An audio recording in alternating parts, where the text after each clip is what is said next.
This is CBN Newswatch. Thanks for joining us for CBN Newswatch for this Monday, August 30th. I'm Mark Martin. Today, Hurricane Ida blowing ashore in Louisiana today, bringing floodwaters and power outages before turning into a tropical storm as it slowly moves north. We'll bring you a look at the damage and the forecast. The Biden administration still trying to evacuate Americans from Afghanistan with just 1 day left before the deadline and rocket attacks coming against the airport there. Afghanistan was on the agenda as the Israeli prime minister met with President Biden, but another big topic, the threat from Iran. And Anne Graham Lotz thanking those who prayed as her son recovers from his bout with COVID. Those stories and more today on Newswatch. We begin with Hurricane Ida. It blasted ashore Sunday as one of the most powerful storms ever to hit the U.S. The powerful Category 4 storm made landfall in Louisiana with 150-mile-per-hour winds blowing off roofs and even reversing the flow of the Mississippi River. And it hit on the exact date that Hurricane Katrina barreled through New Orleans 16 years ago. Wendy Griffith brings us this look at Ida's landfall. Ida made landfall at Port Fourchon around noon Sunday after pummeling the barrier island of Grand Isle with its ferocious storm surge. Roofs were blown off buildings, and some residents who stayed reported water in their homes up to their chest. People have had and sustained damage to their homes. We have a senior center of independent living, but they had about a third of their roof get damaged. They were taking in water. In Houma, Louisiana, southwest of New Orleans, high winds ripped the roof off this building. The storm surge and winds so powerful, they temporarily reversed the flow of the Mississippi River. In Lafitte, reports that a levee is failing and a barge broke loose, slamming into a bridge, affecting any rescue operations. And overnight, the entire city of New Orleans lost power. Memories of Katrina 16 years ago and the devastating flooding after the levee system failed had many anxious to leave. Well, this one's coming from the south, so it's going to be pushing water up the whole entire time. So the water is my biggest concern. Ida has weakened to a tropical storm as she continues to move northward through Mississippi, but still poses a powerful threat. CBN's Operation Blessing is loading up their trucks as they prepare to respond to Hurricane Ida. They'll be bringing life-sustaining supplies to help people take their first steps toward recovery. The governor of Louisiana warned his state to brace for potentially weeks of recovery. He said many will be tested in ways that we can only imagine.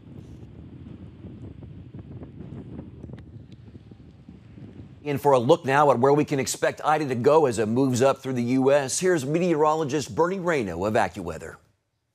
Well, Hurricane Ida making landfall yesterday at 11:55 a.m. Central Daylight Time is a Category 4 hurricane right near Port Fourchon with maximum sustained winds at 150 miles per hour. Take a look at some of the numbers here. Strongest wind gust we've seen so far was 153 miles per hour. That was at Port Fourchon. Storm surge over 7 feet.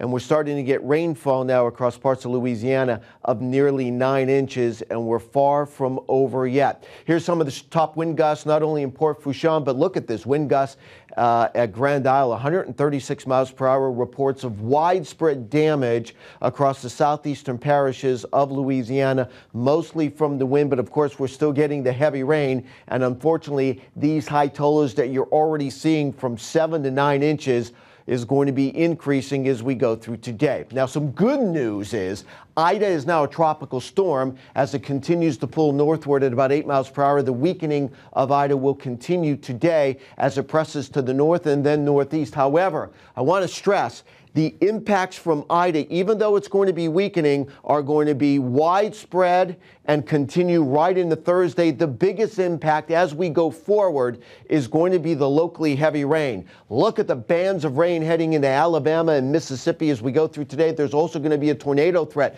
with these inflow channels coming in the center of Ida, and unfortunately heavy rain getting back into western Tennessee near the Waverly area that was inundated with rain just a weekend ago. Flash flood watches continue. They are extending to the north as well. In fact, as we watch, There it goes. Ida pressing to the north and east. We're going to be looking at a flash flood threat across parts of the mid-Atlantic, Pennsylvania, and all the way in the southern New England as well. Back to you.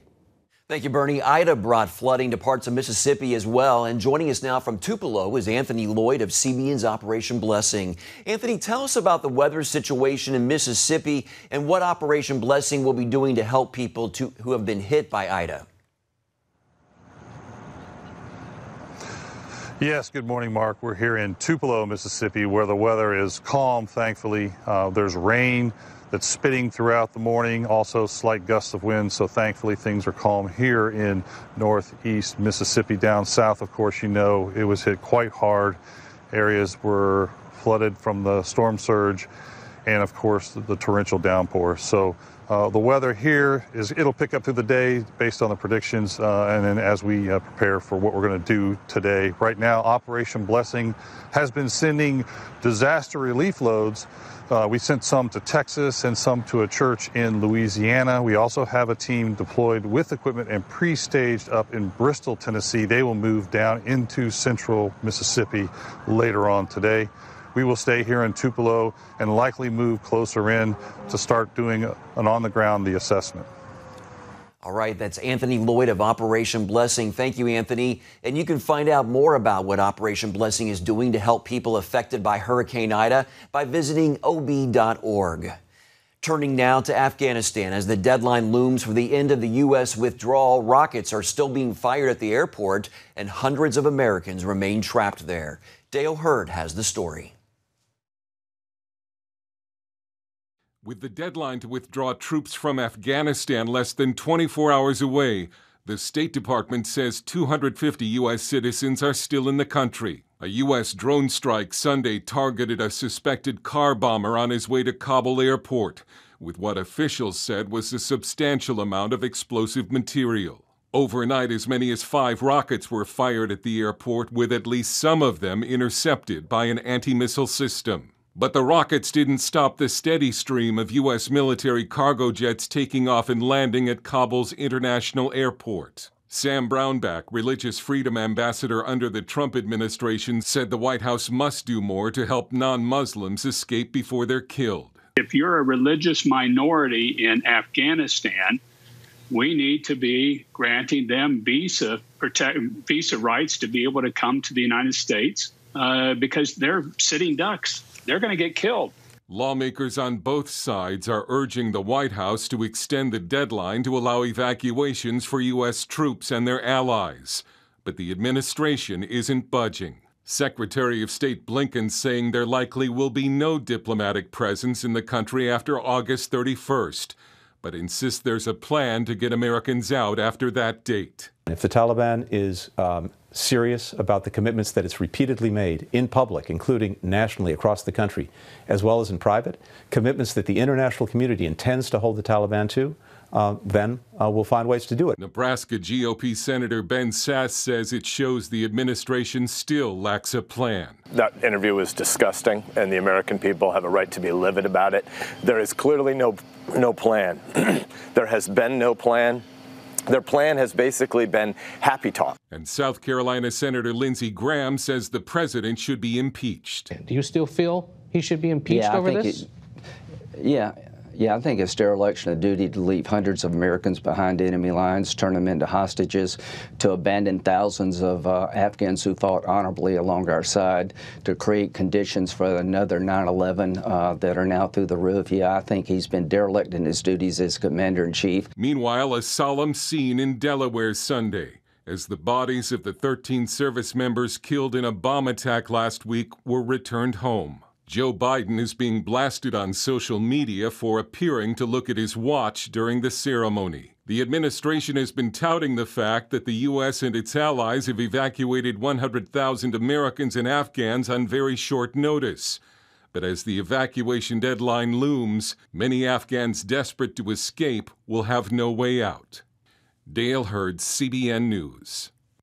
Harvard University's new chief chaplain is an atheist. Greg Epstein has served as the humanist chaplain at the school for years, but now he's been promoted to president of the Organization of Chaplains, according to the New York Times. Epstein has written a book called Good Without God. He told the Times, quote, "There is a rising group of people who no longer identify with any religious tradition, but still experience a real need for conversation and support around what it means to be a good human and live an ethical life. We don't look to a God for answers. We are each other's answers." Harvard was originally a seminary training ministers with the motto, "Truth for Christ and the Church." You can read more about this story on CBNNews.com. A new survey reveals a shocking statistic about young Christians. More than 60% of born-again believers between the ages of 18 and 39 say that Jesus, Buddha, and Muhammad are equal in regards to a path to salvation. That's the finding from a survey by Probe Ministries. Probe's President Kirby Anderson said pastors and church leaders just can't assume any longer that members of their church or Christian organization have a biblical worldview. Coming up, Israeli Prime Minister Naftali Bennett calling his meeting with President Biden a success. We'll tell you what they talked about, including the extremely important subject of Iran. That's coming up when we come back.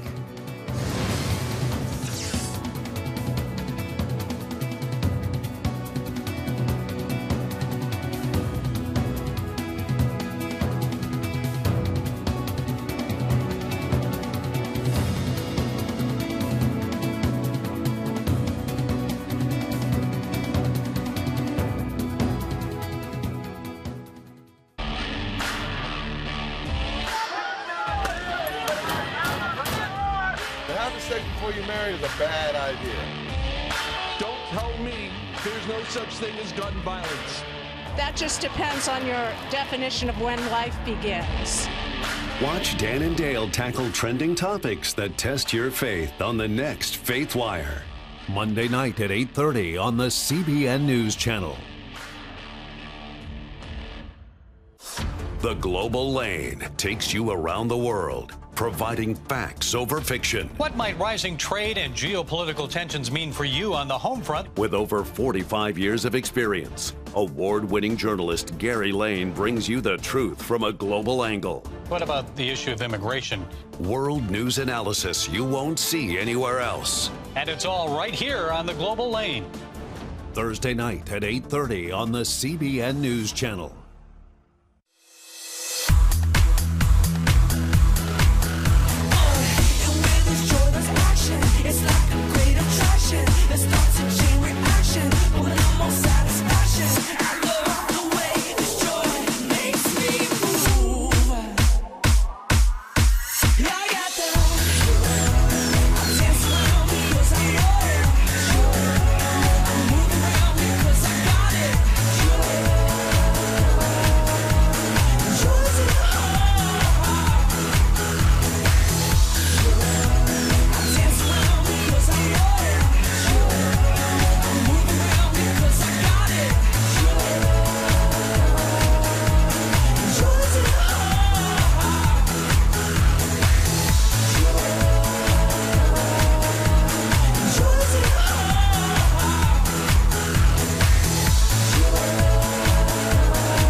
Watch breaking news, in-depth exclusive stories and programs from health to entertainment you won't find anywhere else. The CBN News Channel, a perspective you can trust.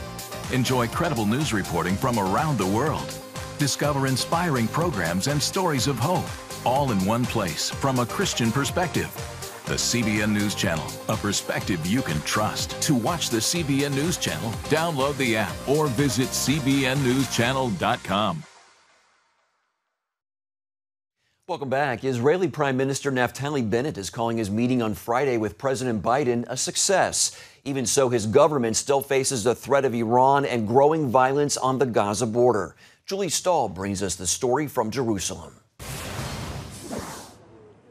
Before boarding his flight home, Bennett described the time with President Biden as a direct and personal connection based on trust. We achieved all of the objectives for the trip, and even beyond that. We agreed with the Americans on a joint strategic effort to halt the Iranian nuclear race. We have taken a significant step in equipping and building Israeli power. While the two leaders differ in approach, they agree Iran must never get a nuclear weapon. We're putting diplomacy first and seeing where that takes us. But if diplomacy fails, we're ready to turn to other options. These very days illustrate what the world would look like if a radical Islamic regime acquired a nuclear weapon. That marriage would be a nuclear nightmare for the entire world. Iran is the world's #1 exporter of terror, instability, and human rights violations. Bennett highlighted Israel's strategy. First goal is to stop Iran on its regional aggression and start rolling him back into the box. And the second is to permanently keep Iran away from ever being able to break out to a nuclear weapon. Meanwhile, hundreds of Hamas-backed Palestinians launched a series of violent nighttime protests Saturday along the Gaza border. Their goal is to pressure Israel into easing the current economic blockade against them. As I already said, we will operate in Gaza according to our interests. As far as I'm concerned, the address in Gaza was and remains Hamas. Early Sunday, Israeli fighter jets struck a Hamas military compound and the entrance to a terror tunnel. The IDF stated the strikes were in response to the violent riots. While this is the worst violence since May's 11-day war, the question is whether this might signal renewed escalation. Julie Stahl, CBN News, Jerusalem. Israel's Defense Minister Benny Gantz met with Palestinian Authority Chairman Mahmoud Abbas last night in Ramallah. It's believed to be the first meeting between top Israeli officials and Abbas in more than a decade. Gantz's office said they discussed security policy, civilian and economic issues. They reportedly agreed there would be no photographs of the meeting. Still ahead, here at home, the political world is closely watching a governor's race in this off-election year, and it's right here in Virginia. We'll bring you that story right after this.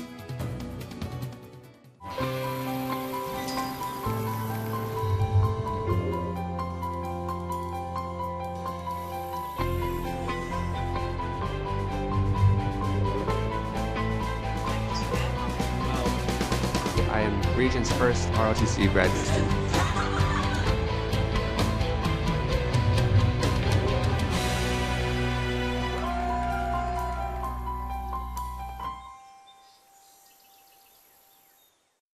I'm Ephraim Graham, and this is Studio 5. Cruise with me as I discover the good things happening in the world of music, sports, television, and movies. The fact that Ryan Coogler was going to be directing the film, I knew that something special was going to happen. We'll chat with artists at the forefront of entertainment and explore the connection between popular culture and faith. I asked my pastor, I said, well, does that mean I'm supposed to be a preacher? He says, well, no, you already have a pulpit. Wednesday night at 8:30 on the CBN News Channel. How'd you like to get a redo on your health, on your body, on your arteries, so you could have the energy you had 20 years ago? The great news is you can. I'm Dr. Mike Roizen, chair of the Wellness Institute at the Cleveland Clinic.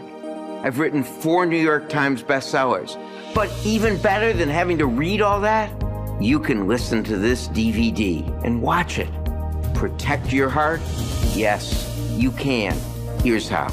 Go to CBN.com or call 1-800-700-7000 for your free copy of Protect Your Heart. Let the medical experts show you their new discoveries on how to avoid heart disease and even reverse it. Easy steps to uncover the hidden dangers in your medicine cabinet, reduce stress, and get a complete do-over for your health. Call 1-800-700-7000. That's 1-800-700-7000. Or go to CBN.com to claim your free copy of Protect Your Heart. Thanks for staying with Newswatch. Polls show Democrat Terry Mcauliffe leading Republican Glenn Younkin in the Virginia governor's race. Younkin is a newcomer to politics, so why is he running? Tara Mergener sat down with him to find out.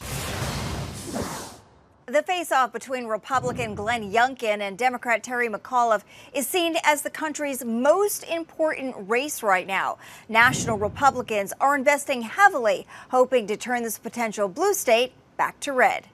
Glenn Younkin. Glenn Younkin. Glenn Younkin, very much a political outsider. Republicans now in Virginia choosing a former private equity CEO as their pick for governor. A wealthy businessman who had not run for political office before. This year's gubernatorial race will be an expensive and highly contested election. A lot of Republicans have decided that they just wanted to move in an entirely new direction.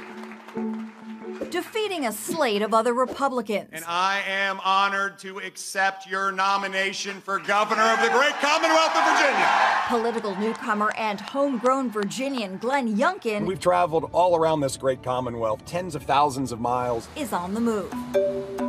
Younkin, who grew up in Virginia Beach and now lives outside Washington, D.C., touts his family, raising 4 great kids with Suzanne, my loving wife of 26 years. And faith.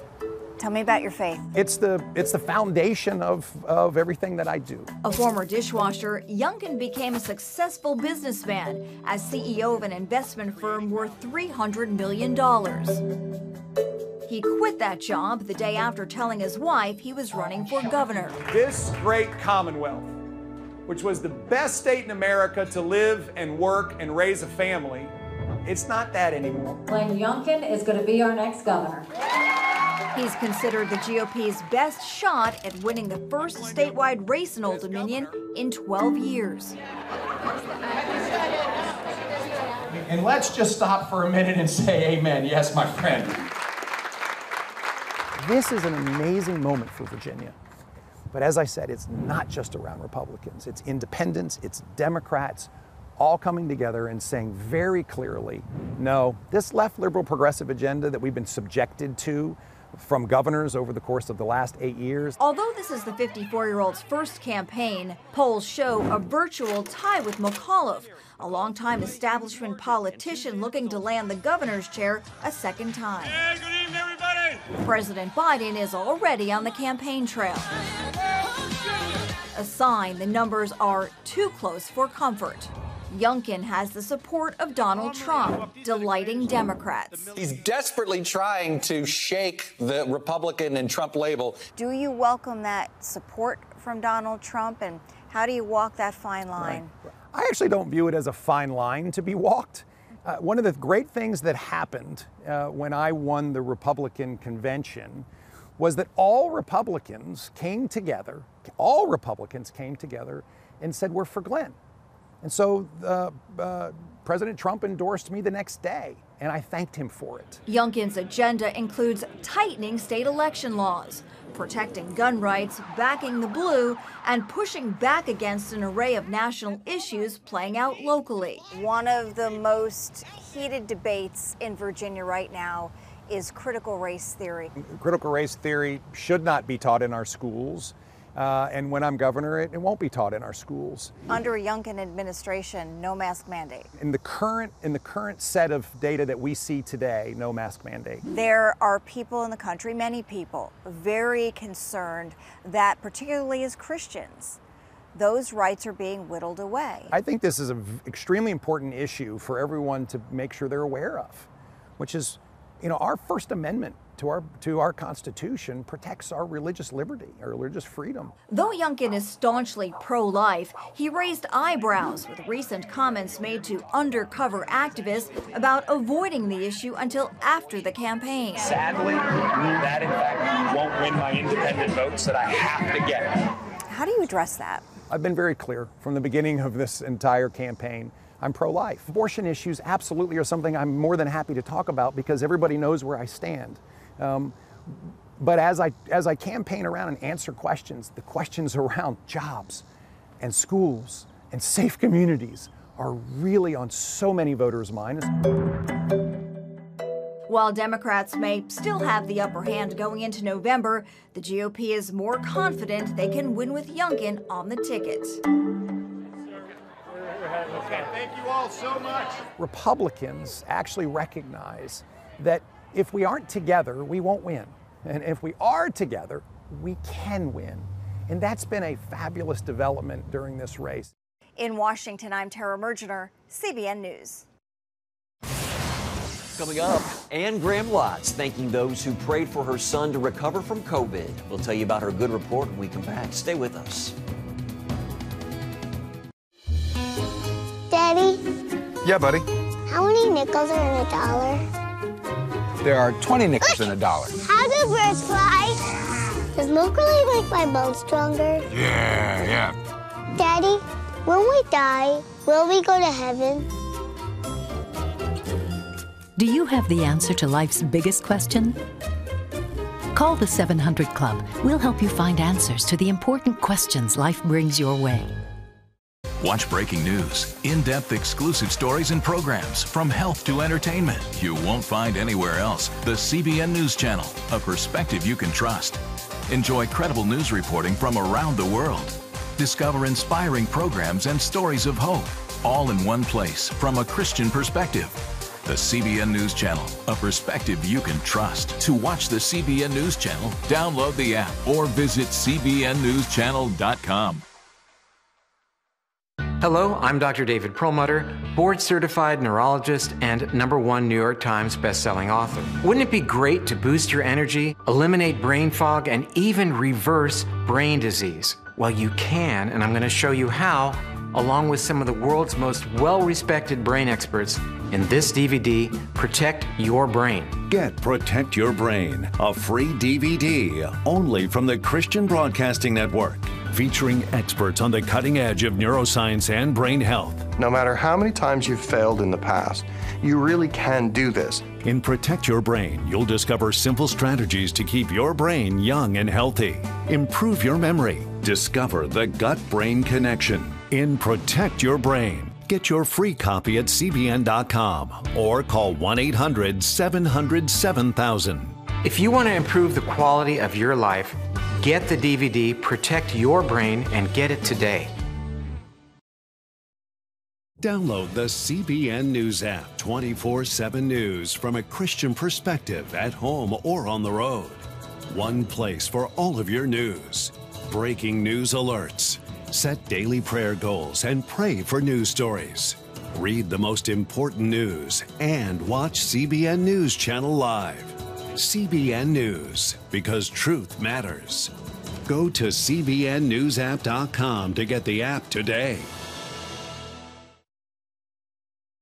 Ann Graham Lott says her son Jonathan is getting stronger daily after his battle with COVID-19. As CBN News reported, the 50-year-old grandson of the late evangelist Billy Graham was hospitalized last month with a severe case of the virus. He was in the ICU at a local hospital for 8 days before finally being released to go home. In an update posted to Instagram this week, his mother rejoiced about his progress, saying he's been able to drive short distances and walk a couple of blocks with her. And she thanked everyone for their prayers and quoted this verse, "The Lord is my strength and my shield. My heart trusts in him, and I am helped. My heart leaps for joy, and I will give thanks to him." Psalm 28:7.